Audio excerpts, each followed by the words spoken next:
This story is about a boy named Dixie who is heartbroken after his girlfriend breaks up with him. Feeling lost, he one day finds a strange-looking key. Using this key, he travels to different universes, seeing his girlfriend in various forms. However, he eventually lands in a universe where he faces terrifying events he had never imagined. What dangerous things happened to him? Did he ever make it back to his own world?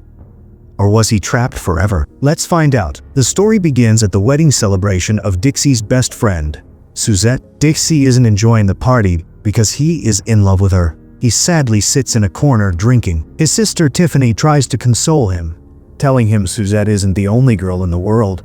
But this doesn't improve Dixie's mood. He regrets losing his love. Tiffany asks him to attend the reception, but he just wants to go somewhere far away and be alone. While drunk, he sends Suzette many voicemails confessing his love for her. Later, he goes to a bar where a man named Monty approaches him and kindly serves him a drink. Monty then tells Dixie about his own relationship problems, explaining how his girlfriend cheated on him with his friend. He tells Dixie that he started drinking heavily after that. During those difficult days, he met a mysterious woman who gave him a piece of paper. Monty hands the paper to Dixie and says he can use it to get his love back. Without another word, Monty leaves. Dixie opens the paper and finds a strange key inside. A note explains that it can open any door, leading to a different world. It also warns that once a door opened with the key is closed, he cannot return to his own world. Dixie goes home and examines the key closely. Later at the library, he remembers he was supposed to have a drink with Suzette to tell her how he feels. He immediately calls her and asks her to meet him, but when she arrives,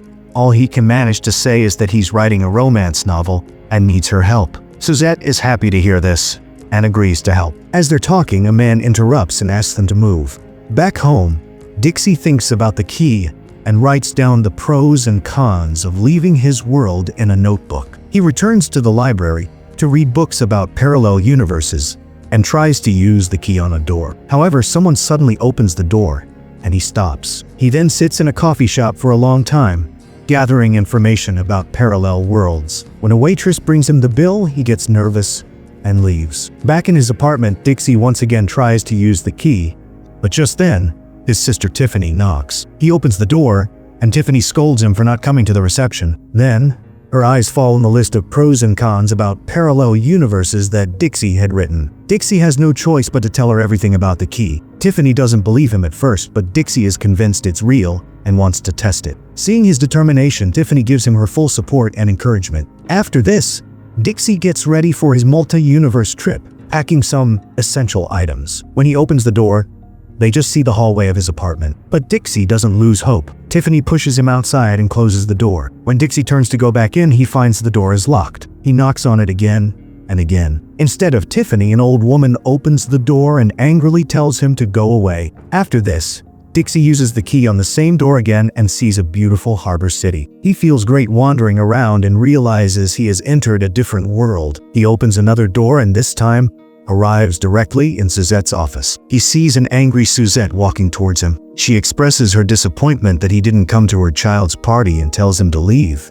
Seeing this version of Suzette also behaving strangely, Dixie leaves and, with the help of the key, travels to another world. Here, he is sitting in a cafe with Tiffany and Suzette when his wife arrives with their child and places the baby in his lap. Dixie is stunned to find himself married in this world. His wife, seeing his confusion, takes the baby back. Dixie tries to leave by making an excuse, but his wife follows him. She questions his strange clothes, different body spray, and why he isn't wearing his wedding ring. She accuses Dixie of cheating on her. Confused, Dixie denies it and escapes into a new world through a bathroom door. While wandering from one world to another, he bumps into another Suzette. This time, Suzette has blue hair and seems very energetic. She pulls him along to a restaurant where she talks non-stop about all sorts of things. She tells Dixie that she filed a court petition against her mother, which has made her mother very angry. Then Suzette asks him to come to her house to meet her pet cats. He goes to the bathroom to take a break,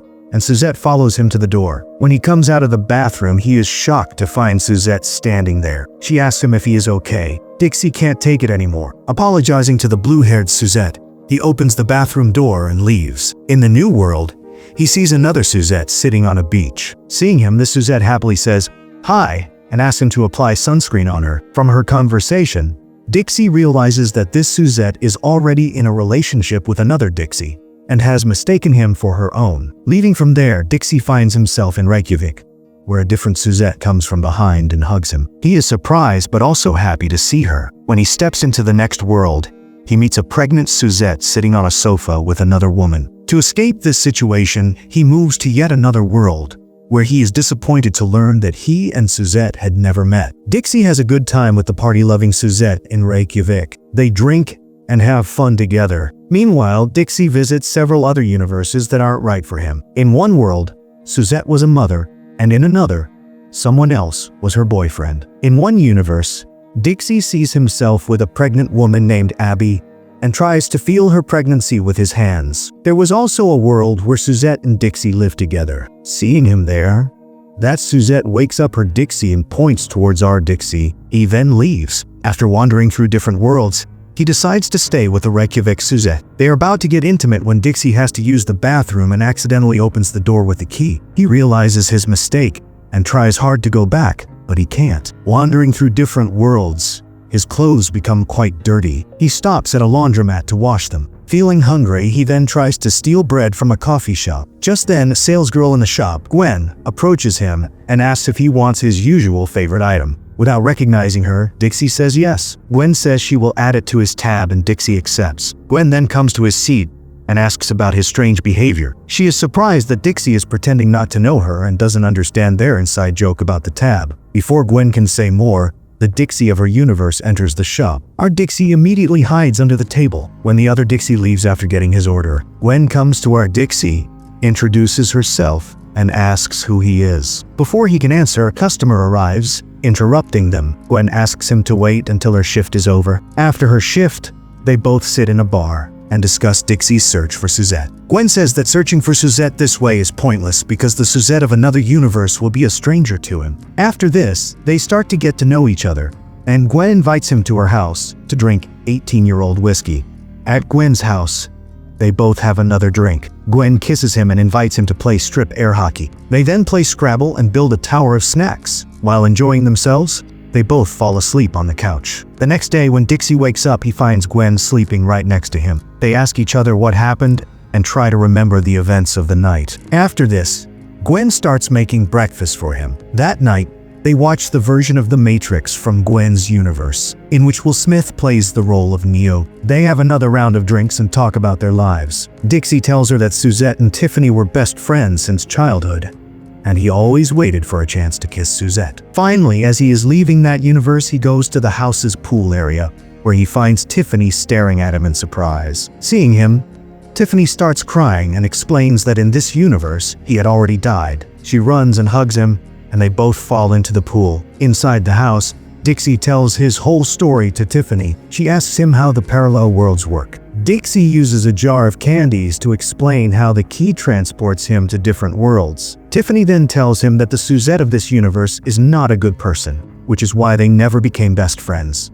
The next morning, Tiffany notices that Dixie is about to leave and tries her best to stop him. She tells him that he doesn't need to go elsewhere to find Suzette, and that she can introduce him to her other friends. But Dixie still wants to go, so Tiffany jumps on top of him to stop him. Reaching the door, Dixie enters the next universe. Tiffany goes to give him one last hug, but the door closes and they both arrive in a new universe, leaving Tiffany's world behind forever. Stomping her feet on the ground, Tiffany starts crying and looks at Dixie with frustration, which makes Dixie frustrated too. After this, Tiffany takes a shower in the house and puts on clothes she finds there, and then they both leave. Trying to stay positive, Tiffany asks him if his key can work again. Just then, she spots Penelope, her old college roommate. After saying hi, Penelope starts kissing her, revealing that in this universe, she was dating Tiffany. Penelope then asks Dixie how Suzette is doing, and he replies that she is fine. When Penelope leaves, Tiffany tells Dixie that they should also leave, because she feels that in this universe, Suzette belongs to someone else. Now the siblings travel together from one universe to another,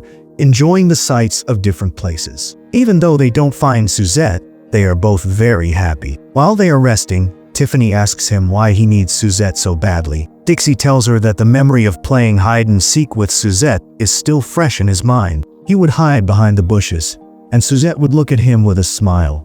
And from that moment, he fell in love with her. Before going to sleep, Tiffany remembers Penelope's kiss. The next day, Tiffany opens the door to a new universe herself, and they arrive at a Halloween party. She tells Dixie to relax and enjoy the party. After drinking alone for a while, Dixie goes to find Tiffany. He sees her telling all the strangers at the party about the key, when two guys named Franklin and Kyle ask her how the key works. Dixie pretends to be foolish and pulls Tiffany away. As they are about to leave, Franklin blocks the door, snatches the key from him, and pushes him away. The other guy grabs Dixie, while Franklin opens the door with the key. The first time, he sees nothing different. But when he tries again, everyone is amazed by the key's magic. Dixie quickly grabs the key and tries to escape with Tiffany to another universe. But Franklin tries to stop them again, so Dixie pushes him into the new universe and closes the door. Kyle asks him if Franklin will come back, but without answering, Dixie enters the new world with Tiffany. There they go to a bar to relax and find Suzette working as a bartender. Tiffany and Suzette compliment each other's looks. Then Suzette tells Dixie that she used to have a crush on him. Hearing this, Dixie also wants to compliment her but can't seem to speak properly. To talk more, Suzette invites them for a drink after her shift ends. Later, as she's making drinks for them, Dixie scolds Tiffany for flirting with Suzette. The three of them then have drinks and share stories about their lives. Slowly, Tiffany and Suzette start getting closer. Suzette then invites them to her house for another round of drinks. While at her house, Dixie gets very sleepy and falls asleep on the sofa, while the two women go to another room and spend the night together. In the morning, Tiffany wakes Dixie up and tells him that she kissed Suzette. She also apologizes to Dixie for getting physically intimate with her. Dixie understands and tells her that they had just met the day before, whereas he has been searching for Suzette for a very long time. As they are talking, Suzette comes in and offers to let them stay at her house, which Tiffany immediately accepts. Dixie goes outside for a bit, then comes back to say goodbye to them. Before he leaves, Tiffany gives him a final hug, and he once again steps into a new world in his search for Suzette. First, he walks along a beach, then goes to an apartment and finds that the Suzette of this universe is sick. She is very happy to see him but also complains that he didn't answer her phone calls. Dixie apologizes and tells her that he is not her Dixie, but she doesn't believe him. However, when she doesn't see the tattoo on his arm that her world's Dixie had, she believes him. Dixie then tells her about the Suzette from his world and shows her the key. Suzette tells him that she is not the one he is looking for. She also says that he needs to figure out what is most important to him. After their conversation, Dixie kisses her on the forehead and leaves, entering a new universe. But after wandering through so many worlds with no success, his enthusiasm fades. Frustrated, he's about to leave a coffee shop when he bumps into a new Gwen. He follows her back inside. Gwen notices this and asks if they know each other. Dixie tells her she looks like someone he knows. When Gwen asks for more details, Dixie tells her everything that has happened so far and shows her how the key works. Gwen then takes him to her house and changes her top in front of him. When she offers him 18-year-old bourbon whiskey, he says that he drank it with the Gwen from another universe. He remarks that no matter the world, some people never change, and they start kissing each other. Dixie spends the night there. In the morning, he lovingly looks at Gwen's photo album. He starts living in her house and looks for a job. Gwen suggests he work with her at the coffee shop. While working there, Dixie meets Gwen's ex, whose name is Cyril. He threatens Dixie, saying that he is keeping an eye on him. That night, Gwen asks him what he plans to do with the key. Dixie tells her he wants to give it to someone. She advises him against it, saying they might need it in the future. Dixie puts the key in a jar and goes to the library. Seeing a typewriter gives him an idea. He later tells Gwen that he wants to write a book about his entire journey. One day, while he is working alone at the cash register, he comes face to face with Suzette. He's both happy and surprised to see her. She tells him she had prepared a whole speech for when they would meet again, but now that he is standing in front of her, she is speechless. Before she can say more, she notices his birthmark is missing and asks about it, but Dixie changes the subject. Seeing him behaving like a stranger, Suzette invites him for a drink so they can talk properly. Dixie glances at Cyril and says yes. After Suzette leaves, Gwen arrives. That night, when Dixie and Suzette meet, he tells her about his search. During their conversation, he finds out that the Dixie of this universe is married to someone else. Suzette then says that he looks exactly like her Dixie, and they are both surprised that they share the same favorite memory of playing hide and seek. Coming home, Dixie doesn't tell Gwen what happened with Suzette. He goes to kiss Gwen to relax, but she goes inside to get something special. Just then, Suzette knocks on the door. When Dixie opens it, she comes inside and tells him that she was engaged to her Dixie, but broke it off herself, and has regretted it ever since. She comes close to Dixie and asks what he would do if she were his Suzette. Before he can answer, she starts kissing him. Just then, Gwen arrives and gets very angry seeing them. Without asking Dixie anything, she opens a door with the key and says that Suzette is desperate for love, so they can both go to another world and live happily. Hearing this, Suzette gets angry, pushes Gwen into the new world, and closes the door behind her. With Gwen gone, Dixie is heartbroken and starts to cry. Suzette apologizes, but his sorrow doesn't fade, and he leaves. After thinking for a long time in different worlds, he finally throws the key into a river. He wanders aimlessly until he finds a place he likes, where he starts to exercise, buys a typewriter, and begins writing his book. Slowly, he decorates his house and makes new friends. He finishes his book, and after it's published, he's standing in a bookstore one day. The cashier asks him if he found the one he was looking for. Dixie replies, "Yes, not her, but someone like her." He then asks the cashier to suggest a good coffee shop nearby. She gives him an address, and on his way there, he meets a Gwen with short hair.